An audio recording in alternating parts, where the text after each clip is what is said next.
You're a famous Hollywood guy. Big time. So I don't want to talk big shit about any of these other guys because you probably golf with them. No, I talk. I'm an open book. At the Illuminati seminar that you attend with them. I'm an amiable guy, but I'm also an honest person, and I talk shit on shit I don't like. Jimmy Kimmel, on the other hand, let's talk about that. Obviously, I am the fedayeen for Jimmy Kimmel. I'm like, I don't care what he's done in the past. I don't care if his like style of comedy is for me or anything like that. Sure.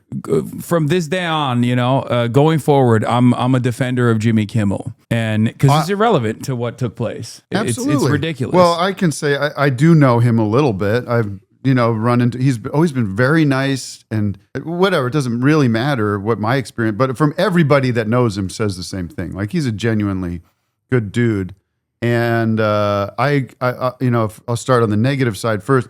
I do understand that this form of, because of people like you and all this different media, the late night talk show model is a dinosaur. It is. Yeah.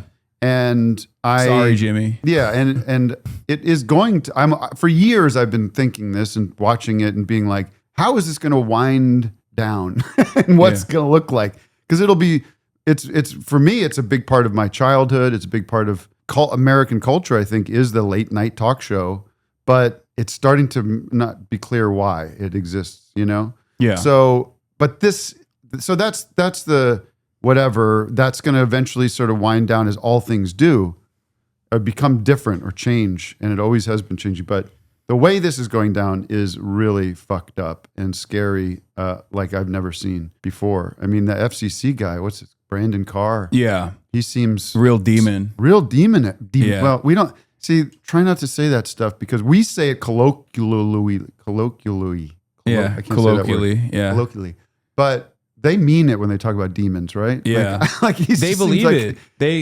I think they believe it. Like, we don't believe in demons. I used to think it was a LARP, but I see Mike Huckabee. I don't know if you saw his speech that he delivered in Israel. I haven't paid attention to Mike in a while. I used to love watching Mike. Mike. He believes it. Like, he's the type of dude who is a firm and committed believer in that kind of stuff, I think. And Teal and all those guys are like, they think about this stuff all the time.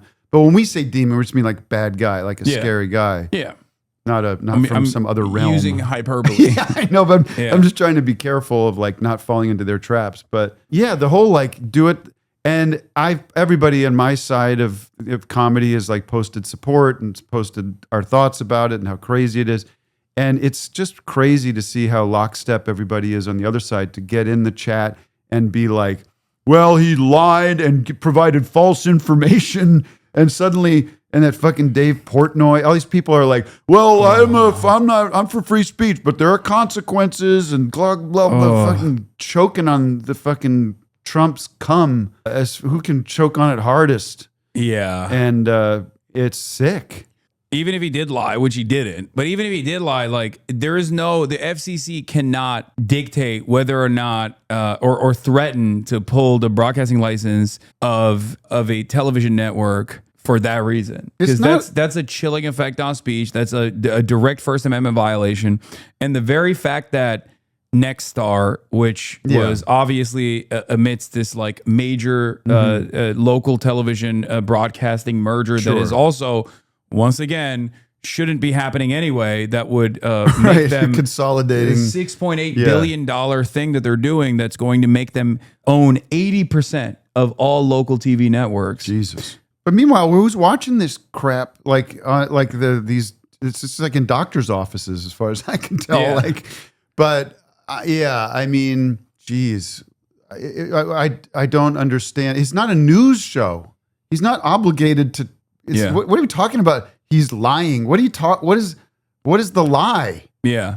I mean, I think what he was doing was commenting on, in the immediate aftermath of the shooting, there was plenty of people rushing in there to say, he's got this. They didn't know who it was at first. So even before they knew who it was, it was like, it was this trans person, right? I mean, there's all kinds of shit that I saw right away. All you need to show is like Nancy Mace before she finds out that the shooter is from good stock, like a Mormon family, versus after. Right. Where she went from like, we have to kill all transgenders to like, we should pray for his soul. Yeah, and even with what we know, and I still think, I don't know where you're at with this. I think we still don't know most of the story with this dude. Yeah.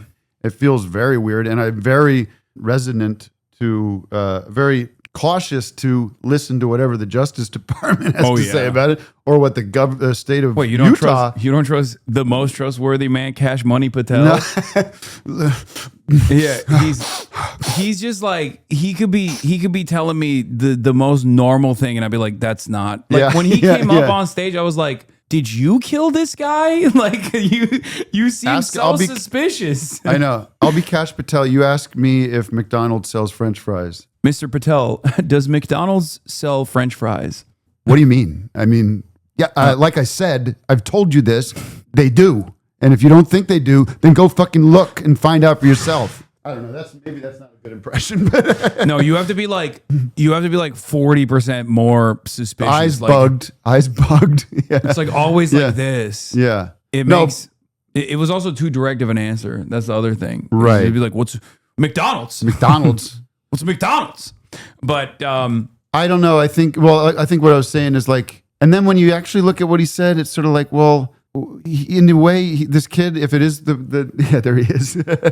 The narrative is like, well, he does come from a MAGA family, right? Yeah. He was raised, is his, He was. You know, it's his people and the gun culture and even everything. the governor, Spencer Cox, was like, He's one of ours. Yeah, he was like, I really was praying for the last 72 hours that he was Mexican.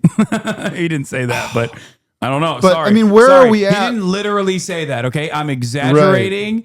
Please don't throw me in Antifa prison. But where are we at? Because you have all these people that are, you know, the people under Trump that are trying to make it this, you know, they're nitpicking about whether it was a lie and the FCC and all that. But then Trump's own words where he's like, we got him, folks, and we're coming after more. And it's like, if you look at his words, they're the words of a psycho, like psychotic person that's so clear.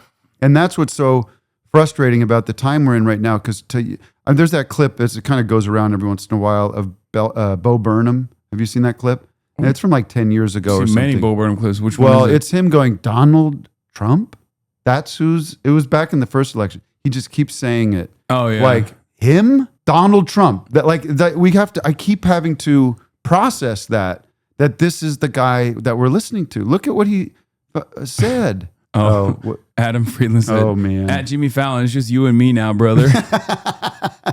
Yeah. Adam's funny, and I did his show. It hasn't come out yet because you did? Well, yeah, Nice. but he stacks them.